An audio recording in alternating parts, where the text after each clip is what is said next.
I started hunting the White Rack 10 on Tuesday, December 12th, when I finally looked at my pictures from last year and saw that I had one picture of him because I didn't think I knew the deer this year. He just kind of showed up. But I saw that he was the same size, maybe bigger, last year. So I had the opportunity at him on Tuesday, the 12th, and I didn't shoot because I didn't think I had the camera on him, which was disappointing. The next morning, I heard him on the green carpet, saw flashes, but then I ended up getting a trail camera picture, which confirmed that it was him. I hunted him on Thursday, the 14th, and saw him, but at a distance. And now this hunt is Monday, the 18th. So if I see him, it'll be 4 days in a row seeing him, or 4 sits in a row seeing him, which is absolutely incredible. It's about 2:48 on December 18th. Set up in the spot that I call the corners. The White Rack 10 comes by this camera right behind me quite a bit. When I was setting up, there were some deer out here just feeding around. It looked like they went to the west. I'm assuming they'll be coming back towards the field, but they're up early tonight because it's 22 degrees and really great conditions for deer to be moving. But Dad is sitting out here in the muddy. My wind is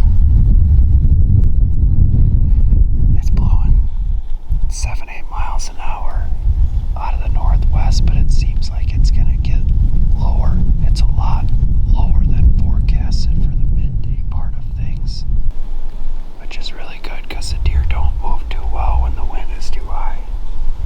But my wind is blowing back out here into the standing corn. But yeah, you can see Dad now out there in the muddy. Should be a really good night. The White Rack 10 was on camera.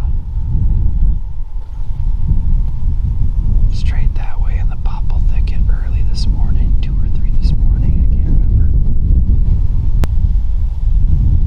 This video is a bit longer than I like them to be, but I had to have this be long to tell you guys the full story, so just bear with me on this one.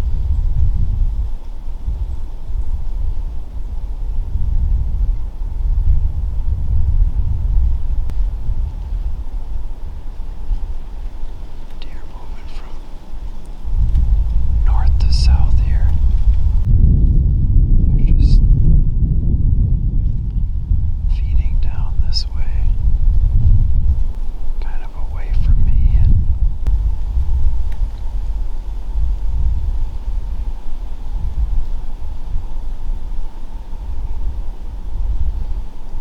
what are they doing? Looks like they're going to the cut corn.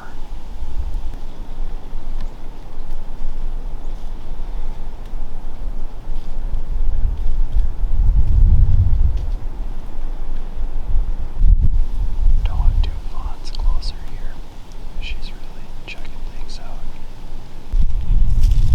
So I had carried my stand in and I was planning on setting up in a tree 30 yards away, but the wind was too low and I knew the deer were going to be bedded too close and I was going to have to do too much trimming. So I ended up just leaving my stand at the bottom of this tree and she ends up seeing it and boogers a little bit.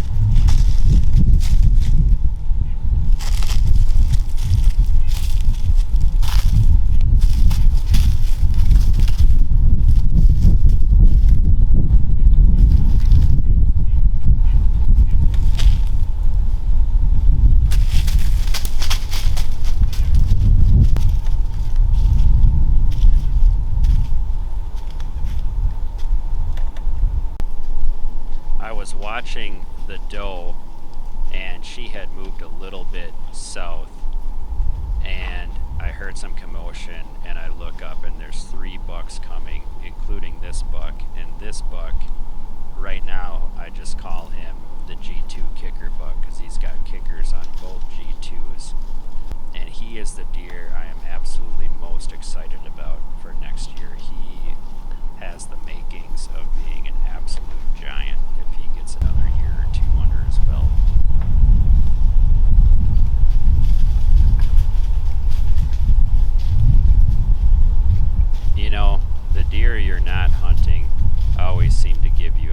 shot opportunity.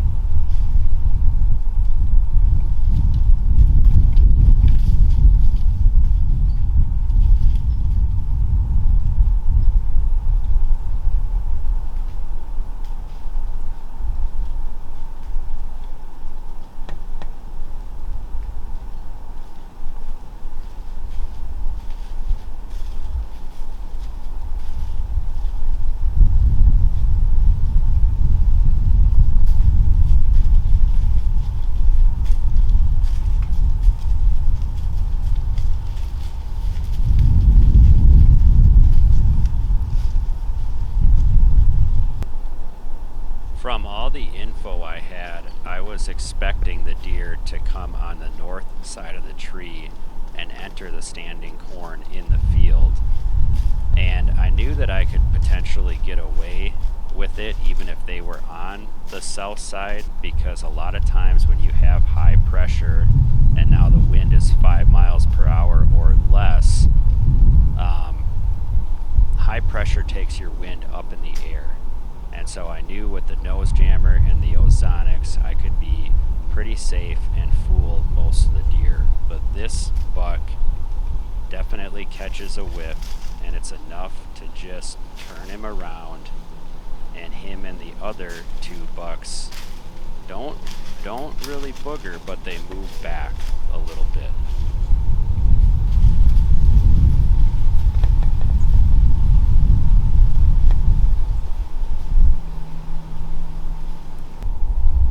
So that really nice buck is still standing over here. That deer is going to be an absolute stud next year.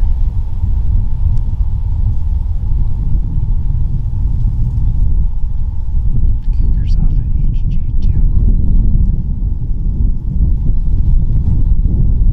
He's awesome. He wants the corn. And then What I see when it's really cold, the deer always prefer going to the greens. So they're going to go to beans or there's that corn. 9-pointer I was filming earlier in the year on the fence line.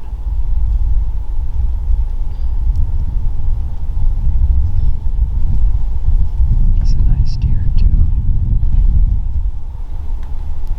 This is why you sit in the woods on high pressure days. Cold, high pressure can just be amazing.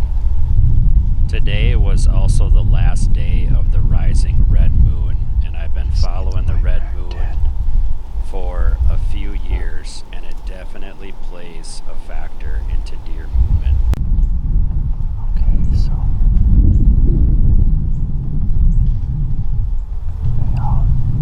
they're going into the standing corn down here. Hopefully they're far enough away to not get my wind.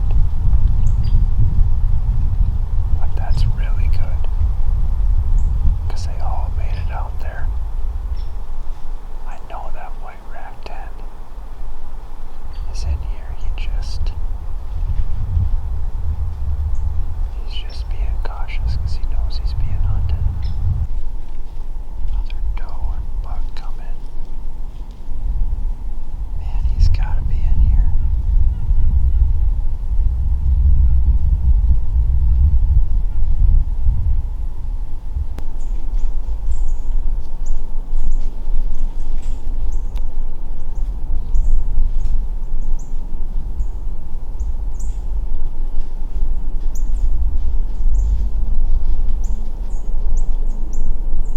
At this point, I had seen the white rack 10 coming in. He's about 100 yards in the woods, coming from the north, and he's slowly following these other deer out. So I get the camera positioned and kind of zoomed in to where I think he's going to come.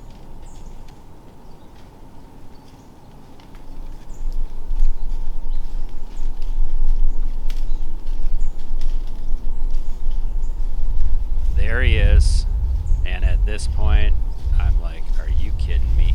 I'm really gonna get another chance at this deer. camera is it's kind of blocking me from shooting in this direction, and I'm just hoping that the deer are going to come through where the first 3 bucks came through, because that kind of looks like that's the direction and where they're going to enter the field.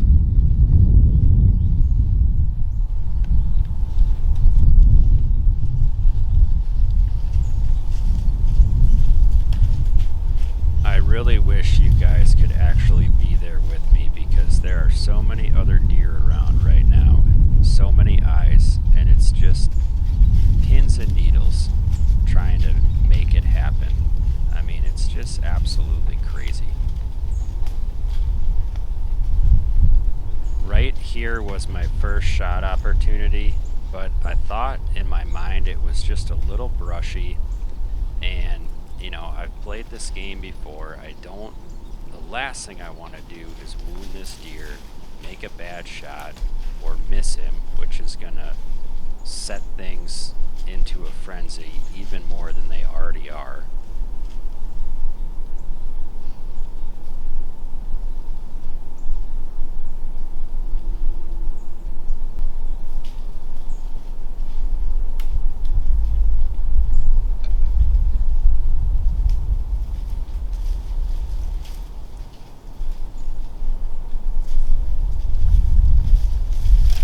The 2 other smaller bucks here are kind of bumping these does and fawns around, and unfortunately their bumping kind of puts the other deer behind the white rack 10, which I think kind of held him up a little bit. I mean, you can see to the left, he really just, he needs to make it another about 10 yards, and he's going to be right where that really nice 4.5-year-old deer, the G2 kicker buck, was. And so you can see I'm trying to get the camera positioned for if he makes it to that point.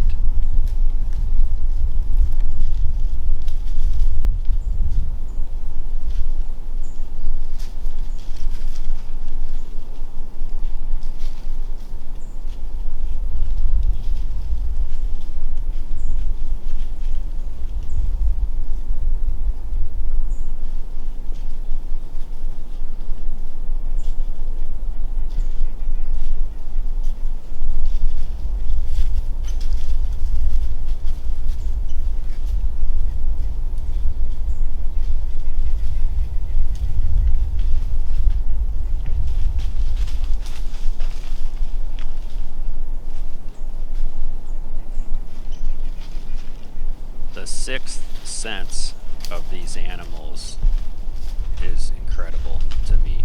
It's like he knows. He clearly doesn't know, but it's like he knows.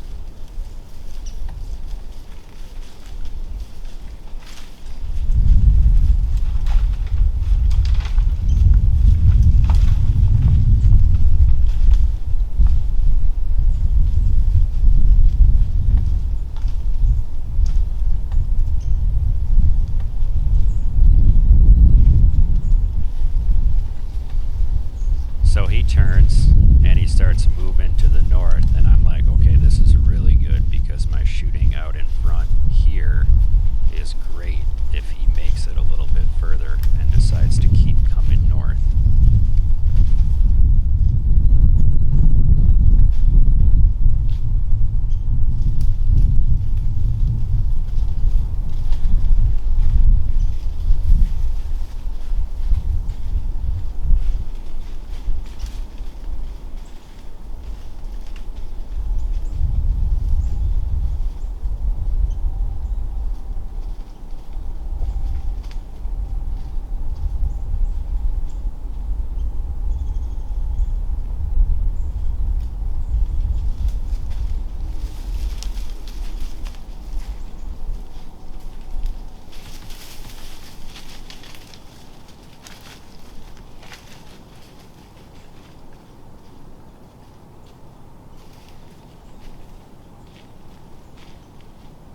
So my bow has been in my hand the whole time here, and at this point, I'm like, I'm going to lose this deer.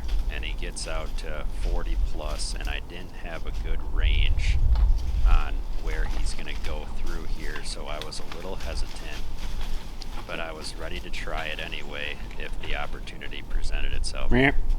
Meow.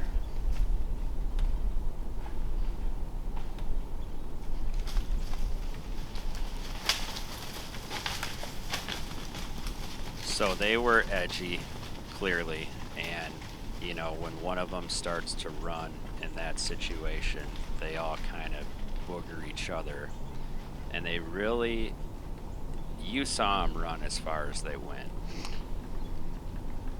All right, we're winding down here. It's getting close to quitting time, but man, so frustrating once again. Just too many other deer. He had one lane. I was able to get a range where he was coming through with all these other deer around, and he came through at 30 yards, and he just didn't stop for long enough. And I really don't know why they got nervous.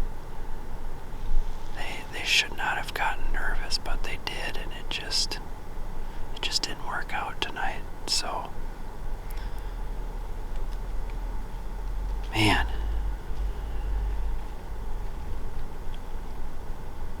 I am absolutely all over this deer.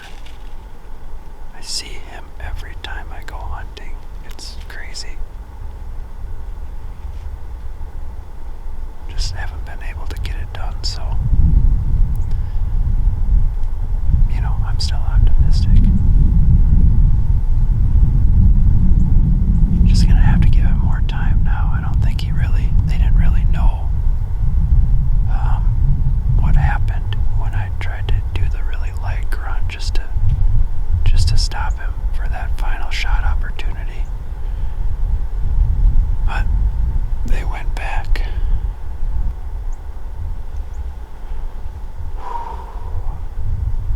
Thanks for watching once again. It's just pins and needles. Late season, pins and needles. A lot of deer. It's cold. It's loud. It's just so